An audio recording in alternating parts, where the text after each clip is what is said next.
Hello, everybody. If only everyone could experience that.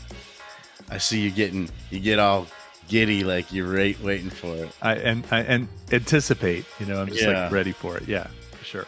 Welcome to another episode of Dirt Nap City, the show about interesting dead people. I'm Alex. I'm here with my buddy Kelly. Kelly, what's up, man? Hey, glad to be here. We were just talking about our t-shirt order that we're going to be doing soon. So if you are a big fan of the show and show it to us by either donating, I think $150,000 will get you a Cadillac and a t-shirt, or just join our Patreon. There's lots of ways. It was not 180, I think. 180,000. Okay. Yeah. I think 150 we'd still give them a Cadillac. Yeah. What do you think? A small one. A small one of those tiny Cadillacs, mini Cadillacs. Yeah, very glad to be here. I heard your power went out today. Yeah, power went out, and immediately got a text from the electric company saying it was approximately affecting 1,357 people in the area. So it's nice to be approximate. Yeah, and I like to blame it on Microsoft Teams. Yeah, sure. I was in the middle of a meeting when it happened. Yeah. Well, what are we doing today? Well, today, is it's somebody so much in my wheelhouse that I'm surprised I haven't already done them. Okay.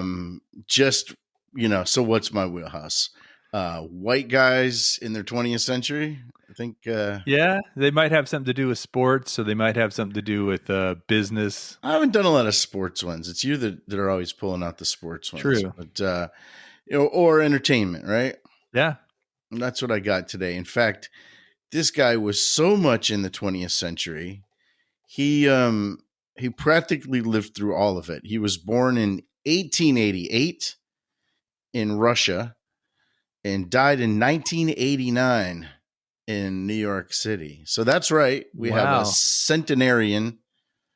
Is that how you say it? Centenarian, right? Centenarian who lived 100 years. I wanted to say centurion or centaur, but that's something different. So you said 1888 to 1988? 1989. 1989. Oh, okay. So I was going to ask if it was 88, he might have gotten really close, but not made the 100 No, he years. lived to be 101, actually. Wow. And so he was alive for both the horse and buggies and MTV. Wow. Okay. And he was Russian. Yeah, exactly. The clue I'll give you is from a quote from our buddy Walter Cronkite.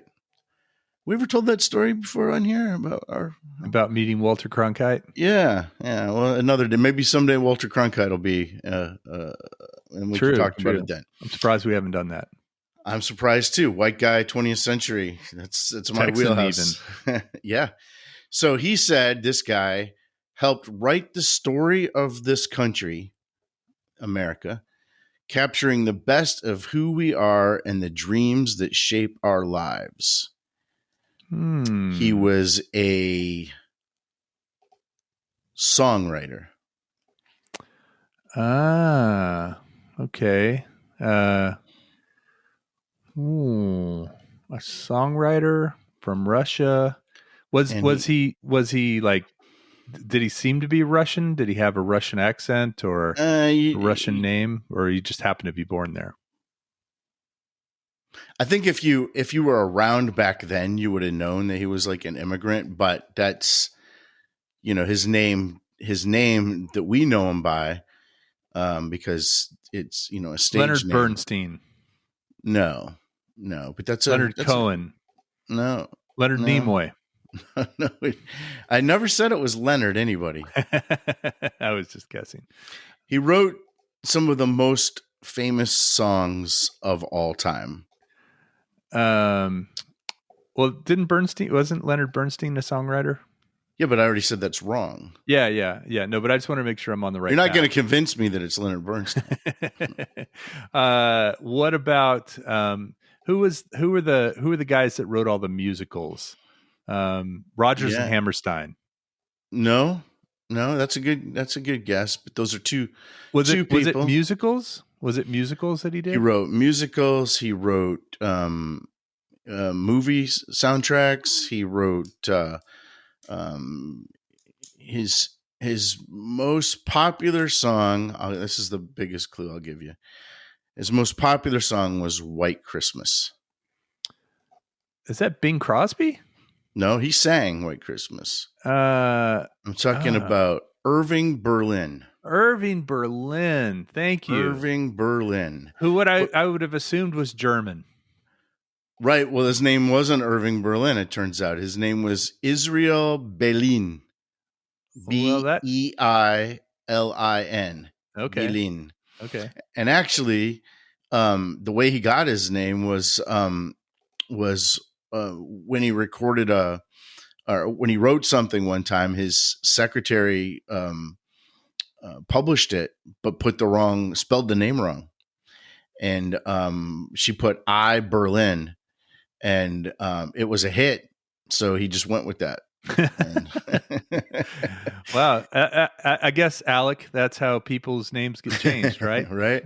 Yeah. Now, one thing I like to do whenever I find a subject on here is I cross-check and find if they've ever had any intersection in their life with anybody else that we've featured on this show. Right. Yeah. I have my AI assistant. I have a list of all the people that we've ever talked about, and then I ask it if they've ever had any chance meetings or anything like that. And so Irving Berlin wrestled against Andre the Giant one time. There was actually but there, with all the people that we've talked about in entertainment, none of them had an interaction with this guy except for there was one person, and it's not who It's probably a Roosevelt, right? Because they seem to be in everything. No, you know who it was? It was Tiny Tim.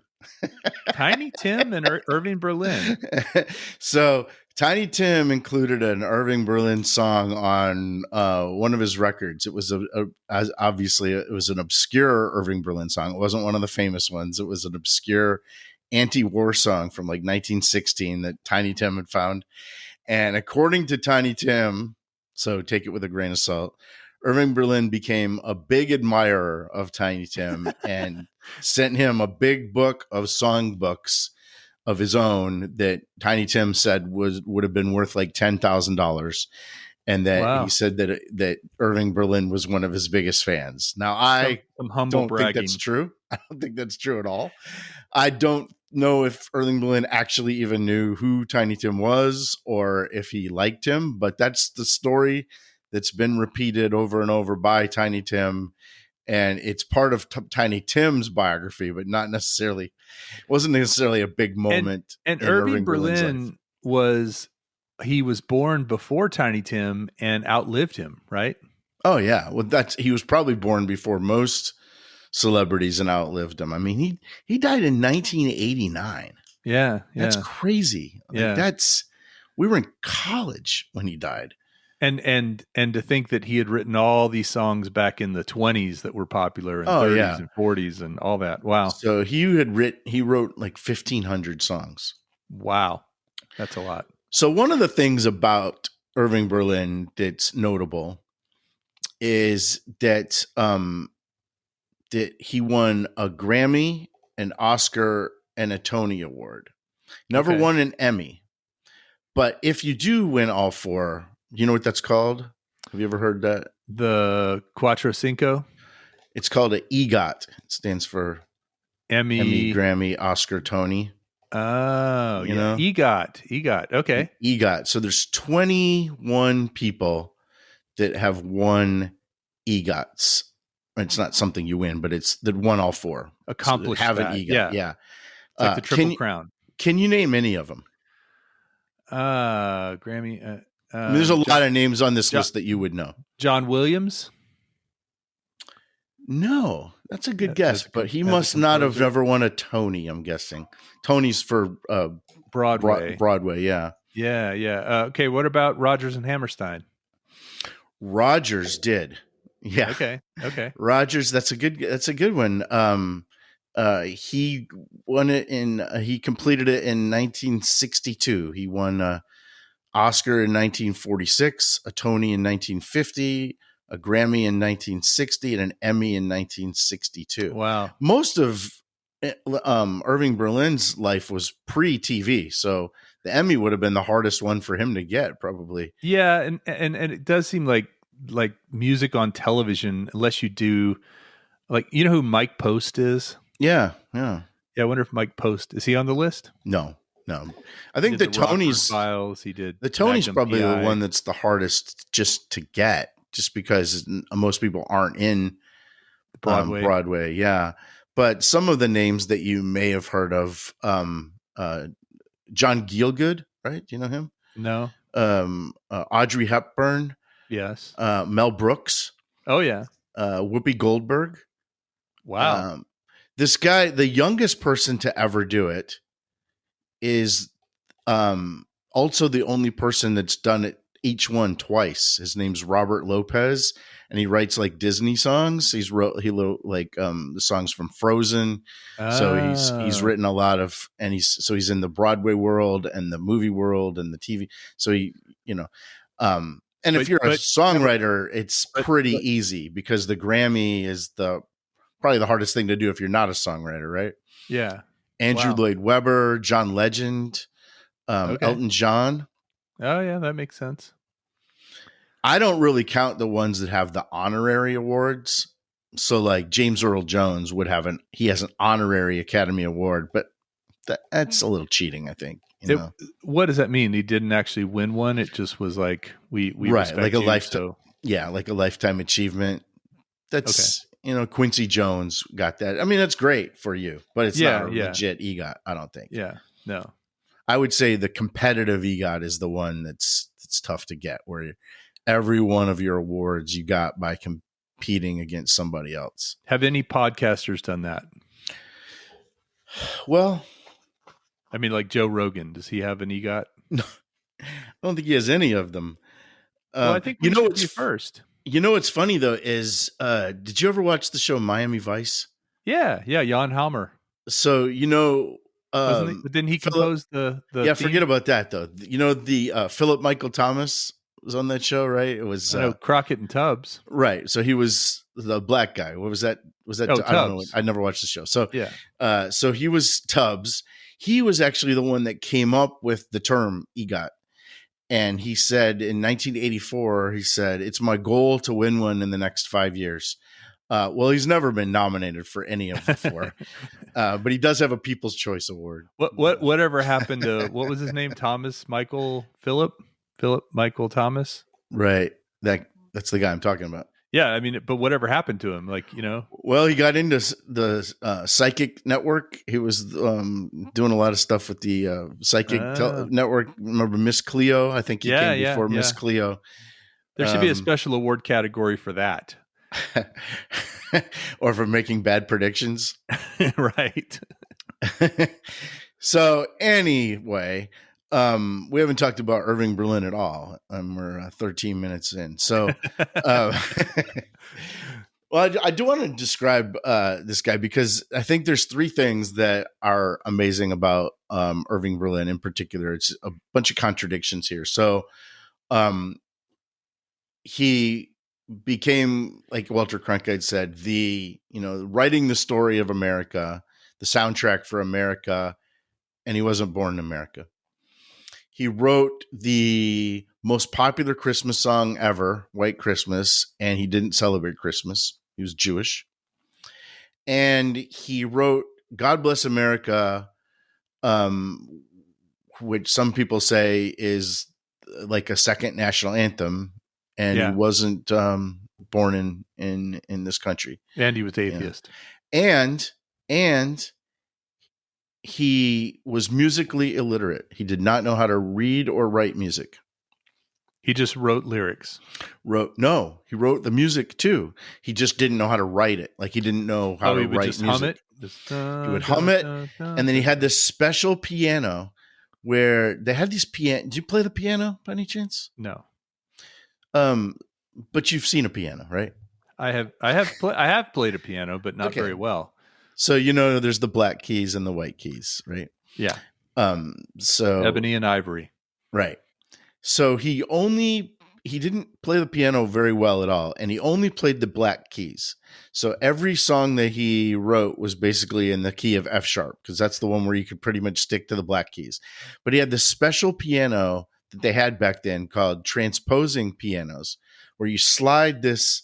There was like a lever under the keys that you slide over, and they would move the hammers so you could play the same note, you could play the same key again and get a different note, right? And the reason they had those was because when people, back when that was the entertainment, and you'd sit around and sing songs with the family, you could move that thing and play in a different key if you wanted to, if your family couldn't sing in that key. But he would use it he'd be like, I only want to play these 7 black keys. So by moving that thing around, he could still play the same keys, but he would get different notes out of them.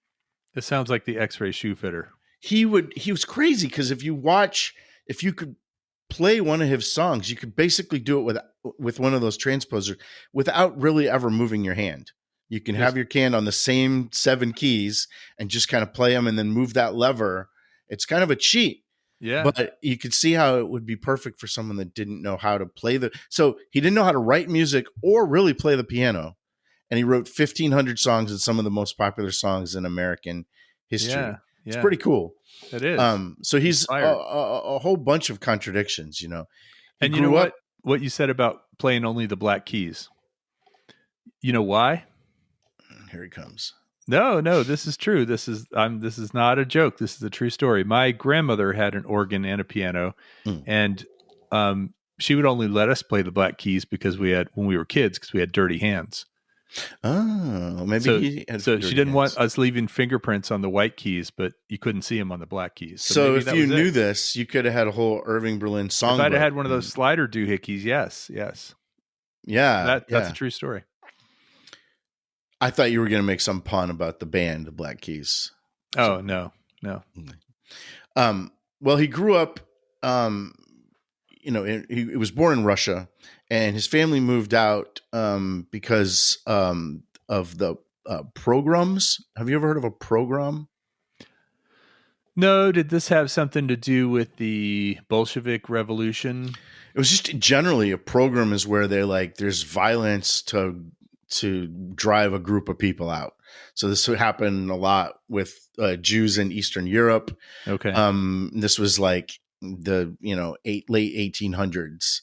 So whatever country you're talking about, whether you're talking about Poland or Russia or wherever, there was lots of these, and the police would look the other way because they were into it too. And it's basically to drive a group out. So they would light people's houses on fire and just have a lot of violence. Oh, he was a little kid. So his family moved to America to get away from all that stuff. And he grew up, poor and crowded tenements. Did he drive an ambulance? He never, no, not only that, 101 years old, never drove a day in his life. Didn't learn how to drive.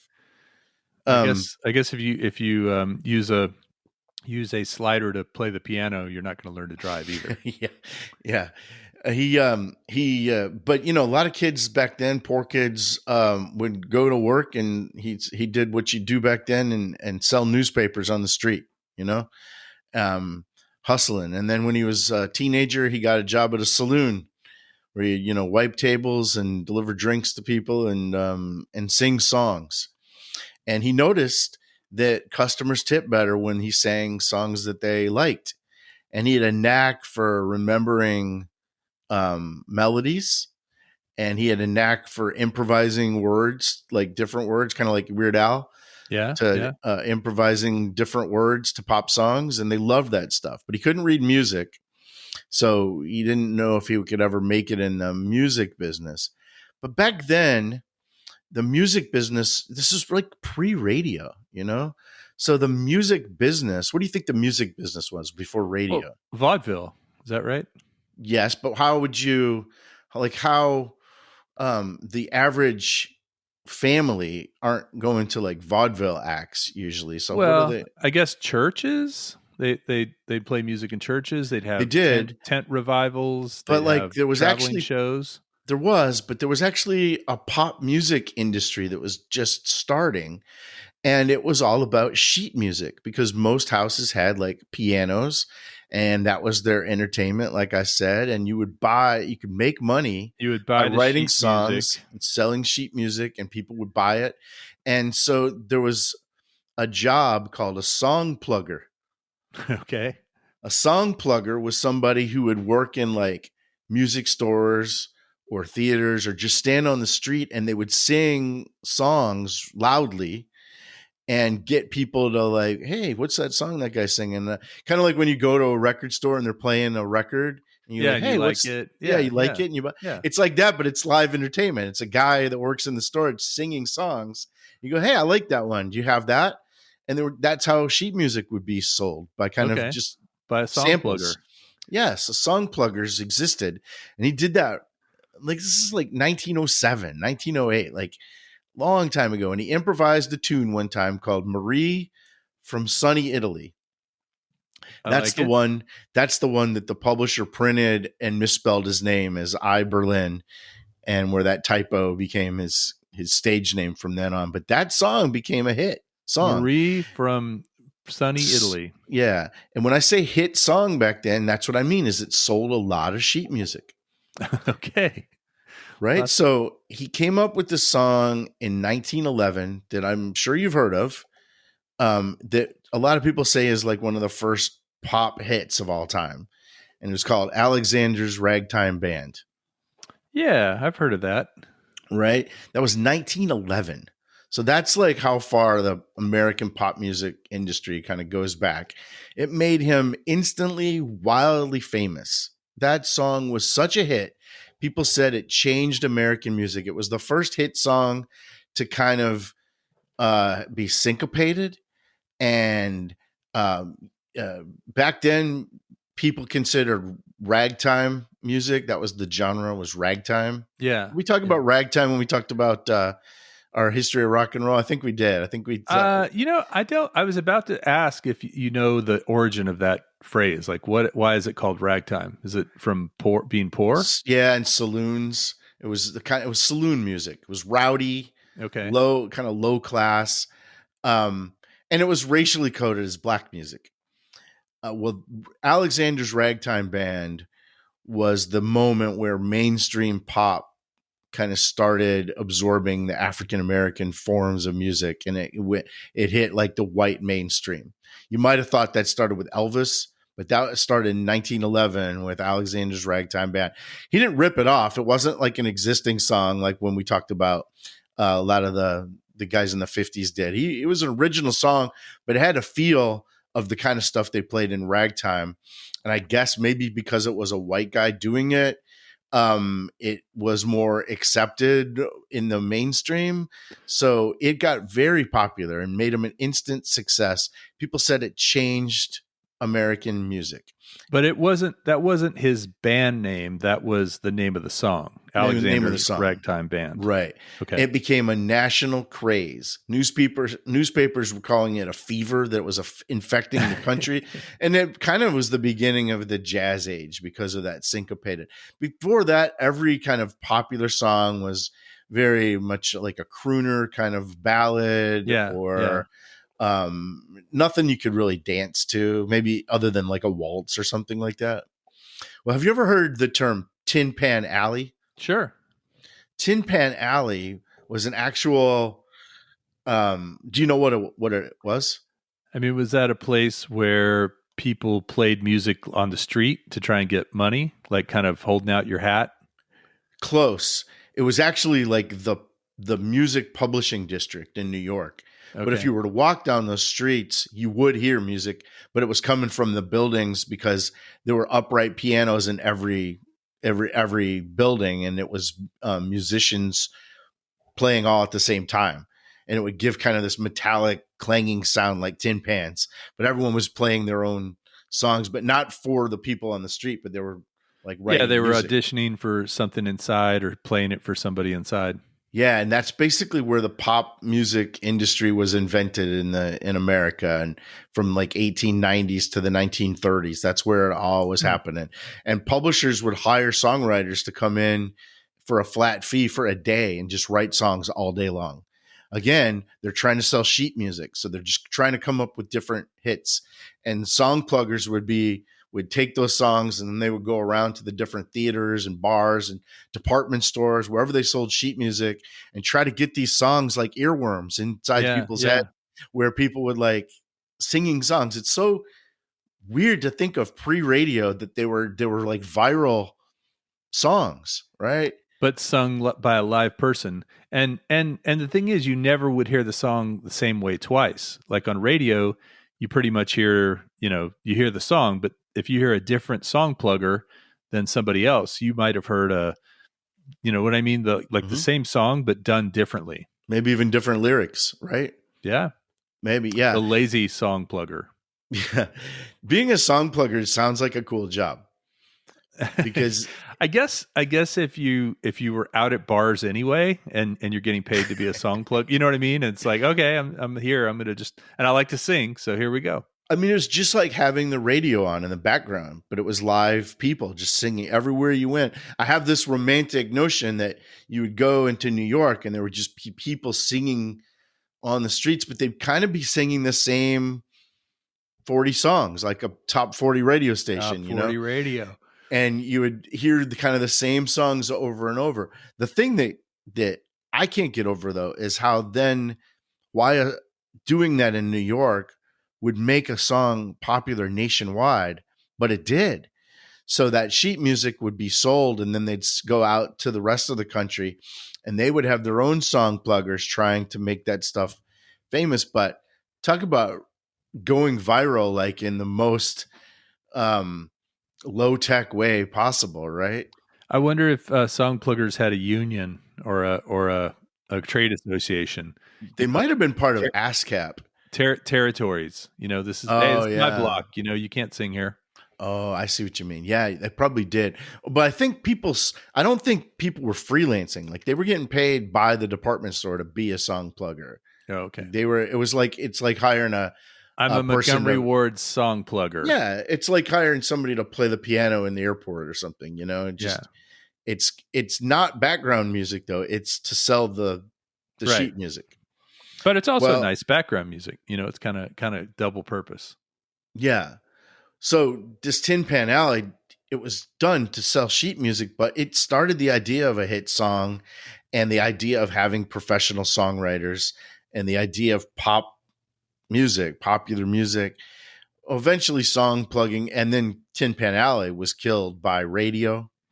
Why would you buy sheet music if you could just turn it on and hear it? Why would you need a song plugger if you could just turn on the radio and hear? Yeah. The talking movies came out. Yeah. So that kind of killed that. The Great Depression also, you don't have disposable income to buy sheet music anymore. And then there was you mentioned the unions, the union of the songwriters and publishers, With the ASCAP. Writers Guild. Oh, It's called, ASCAP. Yeah. yeah, they went on strike around that time too. So that kind of put it into Tin Pan Alley. And then of course, then World War II started, and that put it into a lot of things. And but eventually video killed the radio star. that's exactly right. That's exactly right. So some of the songs that this guy wrote were not only White Christmas and God Bless America, but Putting on the Ritz. Oh, yeah. Taco.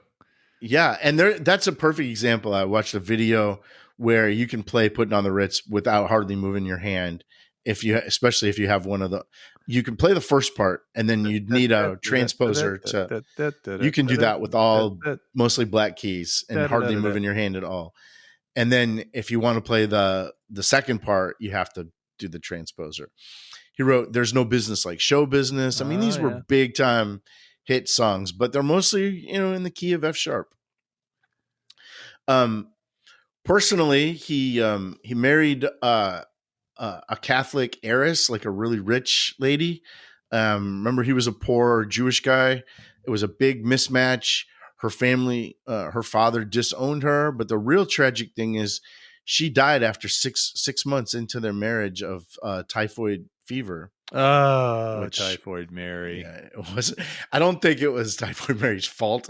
There were other ways to get typhoid fever. It wasn't just from that one lady. Yeah. Well, But if you odds haven't heard are that episode and you want to learn a little bit about typhoid, it's it's fascinating. Believe me, fascinating. if you like to hear about poop with the message in it, I actually think that's an underrated episode. yeah, agreed. All right. So he remarried another rich lady, a daughter of a banker. The family opposed again because he was a poor Jew. He still didn't have any money.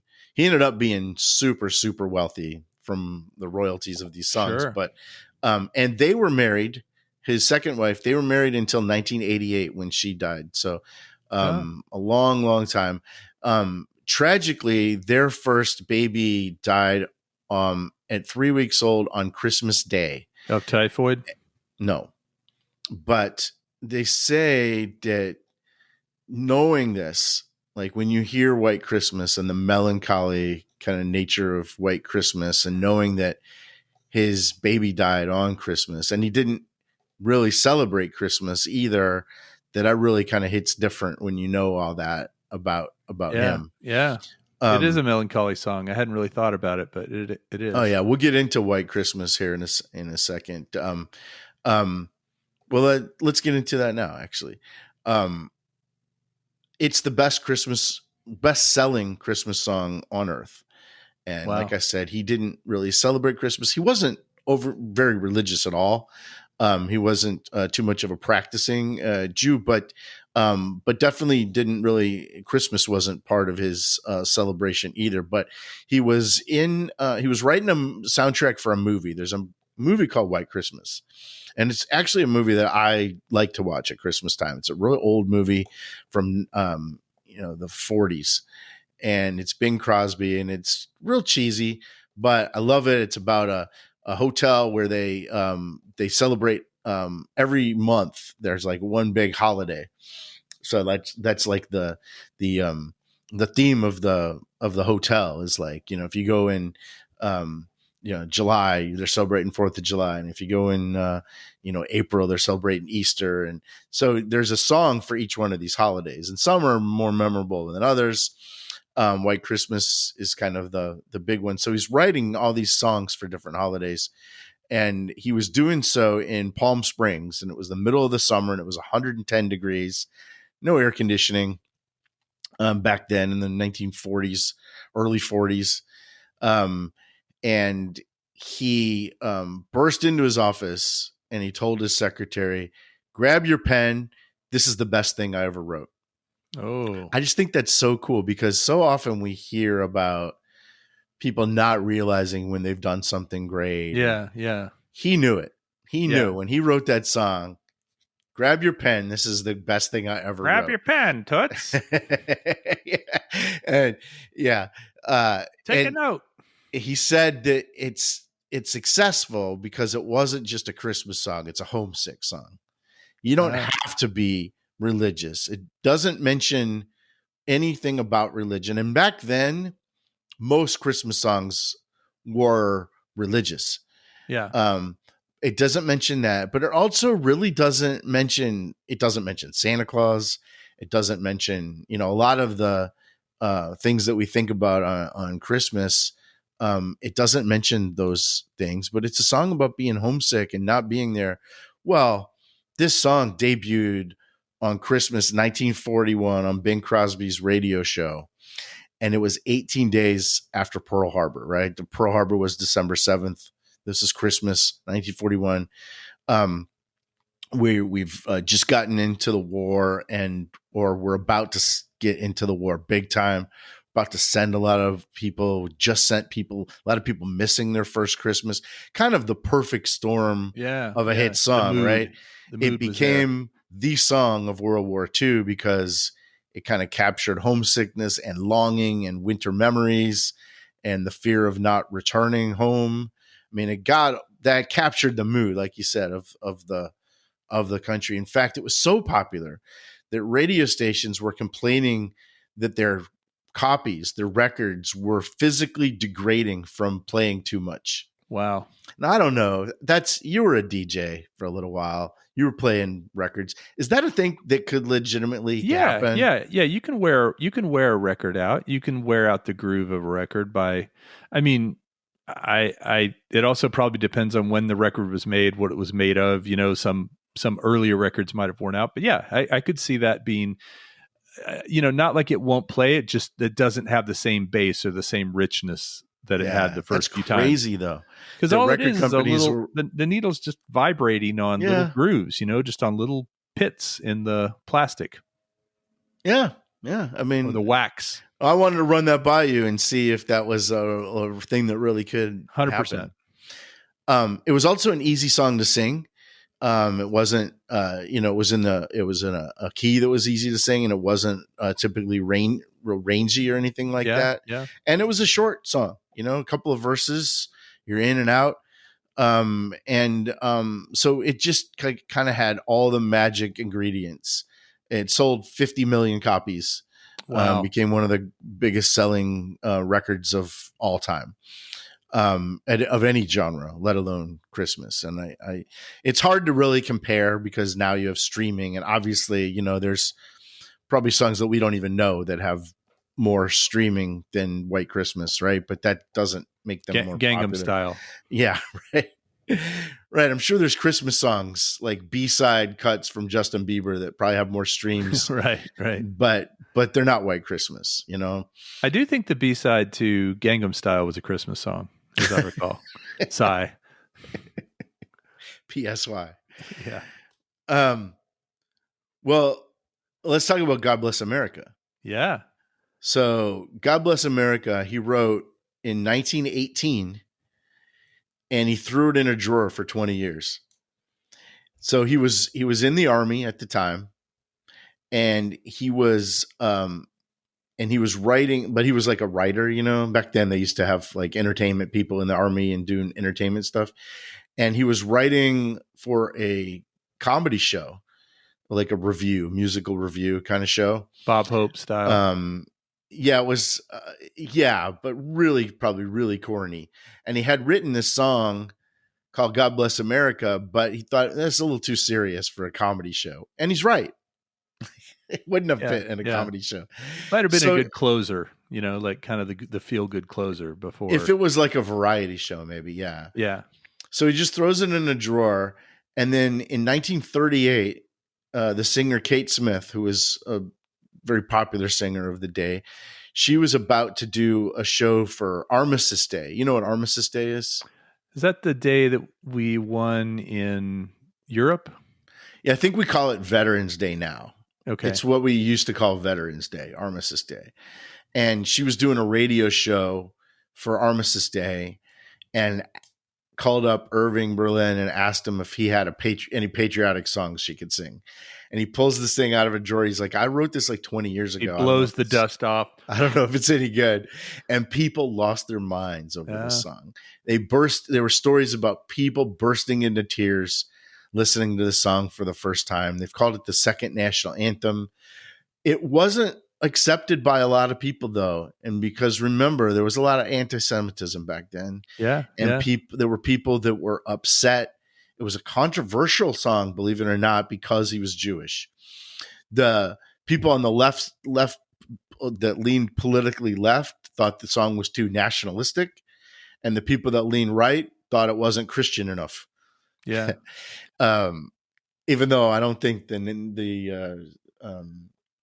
well, it is God Bless America. I mean, but like God's the first word. Star Spangled Banner isn't Christian at all, right? Yeah, it's true. So I don't know what not Christian enough means.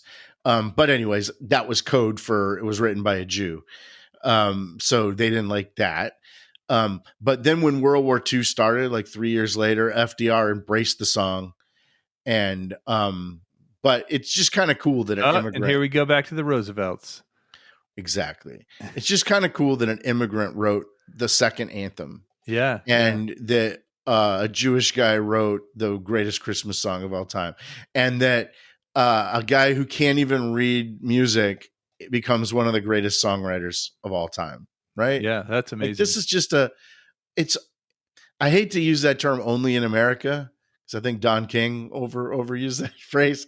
But Only in America. but seriously, like these are the kind of American stories that and 20th century kind of uniquely 20th century stories. You know what I mean? That's kind of why Yeah. I always say it's my favorite century. Think about the evolution of the media during that time period, as far as starting with these, what did you call them?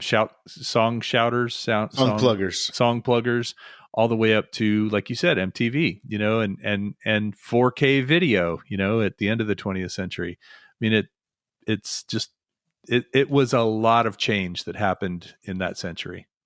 Yeah, the idea of, well, you couldn't have pop music when you don't have a medium to share that stuff, but they tried. I mean, like this, I think it's really, I wouldn't have guessed that pop music started before radio. It kind of blows me away. I But wouldn't have guessed that it started before the 50s, honestly. yeah, sure. Although radio was really popular. We can't underestimate how popular radio, like people would gather around their radio. Yeah. No, that is somebody I've heard the name a million times. Irving Berlin, didn't know much about him other than he wrote a lot of songs, but I couldn't even name him. And I'm kind of embarrassed by that, honestly. So, very good. You know what he said? He said, "I've outlived the music business." He was old. He lived long enough to see like the changes that were happening in the music business to say, "I've outlived the music business." So I actually do wonder if we will be doing a dead end soon about songwriting, because it does seem like AI can do a pretty good job with writing songs.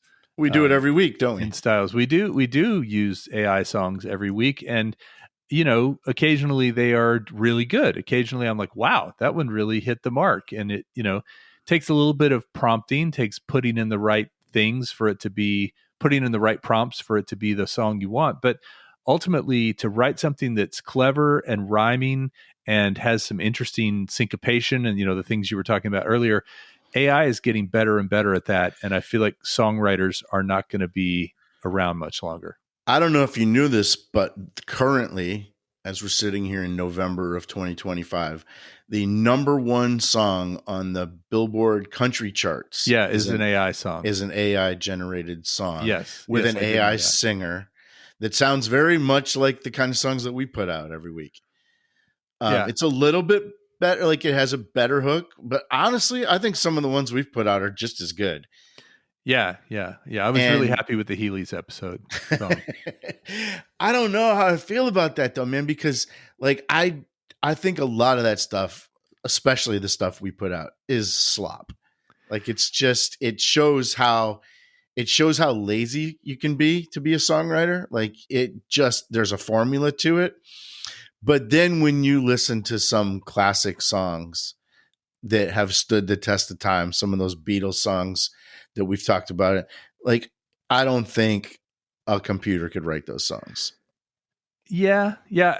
Well, I mean, getting into songwriting, what surprises me, having done AI songs for the last 2.5 years or so on this show, is how much I am more recently. Originally, when I would put in a prompt, it would come out with something very simple, very much following the prompt, and not a lot of imagination. And I use that word sort of metaphorically, but it would just be like, okay, that's a song about this. It has this kind of dynamic. It works. Now I am kind of surprised that they will add little things like little ad-libbed spoken parts or little weird beats, little weird quirks in the beat, and so AI seems to be understanding more and more, and those are the kinds of things that make a song really great, right? When there's a little drop in it that is coming, and you get ready for it, and then you're like da da da da da, and it does that thing that isn't really part of the main song, but it's personality. And can AI ever replace the personality of a human? I hope not, but it seems like it's getting closer every time I use it. Right. So let me clarify too, is that I absolutely think a computer could write yesterday, right now, because it's been trained on those kinds of songs. Yeah. But I don't think a computer could write the new version of yesterday when that song came out. It's called Tomorrow. When that song came out, it was like nothing that nobody had ever heard. It was Yeah, it was completely original. groundbreaking. Yeah. So by definition, AI can't write anything original because by definition, it's not original. It's being trained on things from before, and it can't But be. so are humans. I mean, humans are trained on things from before, right? Irving Berlin heard songs growing up and heard old whatever songs from the motherland and heard songs, Americana songs from the early 1900s. You know what I mean? We're all trained on things before, and then occasionally we'll say, "Oh, let's try this different thing," or even more often, I think it's a mistake. I think somebody makes a mistake when they're doing something Mhm. and it turns out to be a good mistake. And it's like, oh, wow, I put the tape, I loaded the tape up backwards and I got this cool, weird noise that works really well right here. Let's use that, and that's, I think a lot of the way the Beatles and like Pet Sounds from the Beach Boys came to be was through experimentation. In Roxanne, the Police song Roxanne. Yeah, sure. At the beginning where there's that like Ha ha ha ha, a little laugh. no, there's like a weird piano Oh yeah, I heard in the Sting. first few seconds. Sting sat on the piano or something. Yeah, I think somebody else sat on the piano in the background and they just kept it in. I don't know why. But to me, that song, like if you hear it without that part, it's missing that. Yeah, 100%. That's exactly the kind of thing I'm talking about. Those weird little things, and if you know the story of it, it's even better, Right. right? It's yeah, no, that's really cool. But I do think you're right. I think Irving Berlin hit the timing of that job and that career. He was around before it existed. He kind of saw it come into fruition and he owned it. He did it for years and years, and then he got out right as things changed enough that he probably couldn't do it anymore. Yeah, I mean he didn't do a lot of interviews, so he's kind of, there's a mystique about him. He ended up super wealthy. Like he was making over $1 million in the 1920s. Wow. Which is like the equivalent of like 20 million bucks today. And that was just from sheet music. Then later, when he got into writing songs for Broadway and writing movie, that's where the big money came. He got 200 million in royalties just from White Christmas. So Wow. take that, dad, who didn't think he was good enough for your daughter, right? Right. Like that's amazing. You know what though? That he donated 100% of every penny that came in royalties from God Bless America. He donated to the Boy Scouts and to the Girl Scouts. He never took a single. He didn't have to. He was super wealthy, but he never made a dime off of God Bless America. He was nearly blind later in life, and like I said, and he didn't really perform. Like you can find a few YouTube videos of him, but he's not really performing. He's just like demonstrating his piano, or he's showing how he does something, but he's never really performing. Not since the song plugging days. He never really got out there. He didn't have a great voice and didn't like to sing. He liked to be kind of behind the scenes, and have other people like Bing Crosby and Frank Sinatra sing his songs and do them in different versions. I would have figured. So Willie Nelson recorded an album in 1978 called Stardust Memories, and it was just like Willie. It was not a country record. It was just him singing standards, like these kind of songs that we're talking about. And I would have thought for sure that they would have met, but apparently they never really met. I think Irving Berlin might have been aware of the record, but he probably was a little scared of Willie Nelson too. I mean, that's yeah. He didn't like rock. He didn't like rock music at all. He thought it was noise. He didn't understand it. I mean, he and Frank Sinatra had that in common. He made fun of it all the time. He didn't really like the MTV. I mean, that had clearly passed him by. He was 100 years old when all that was going on. But he definitely lived like into our adulthoods. Yeah. Isn't We that could crazy? have met him and we'd remember it. And we didn't meet him. Yeah. Is that one of your regrets? Where did he die? In New York City? Yeah. Yeah. So pour one out for Irving Berlin, and this holiday season, when you hear White Christmas, think of our guy Israel Baline.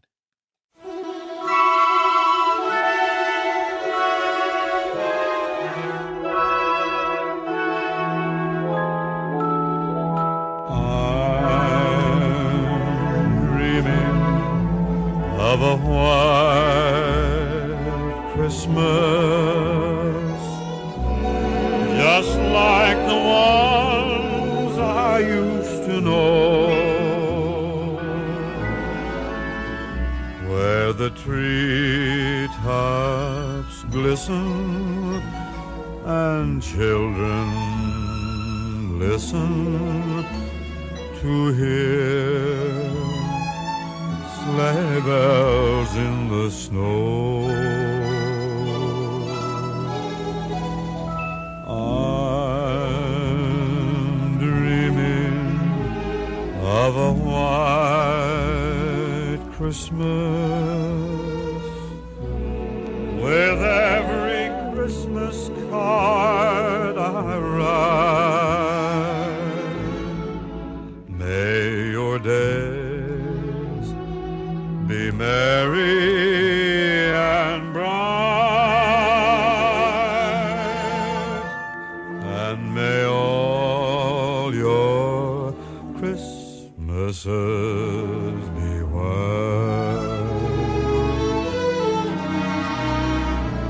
I'm dreaming of a white Christmas, just like the ones I used to know, where the treetops glisten and children listen to hear sleigh bells in the snow.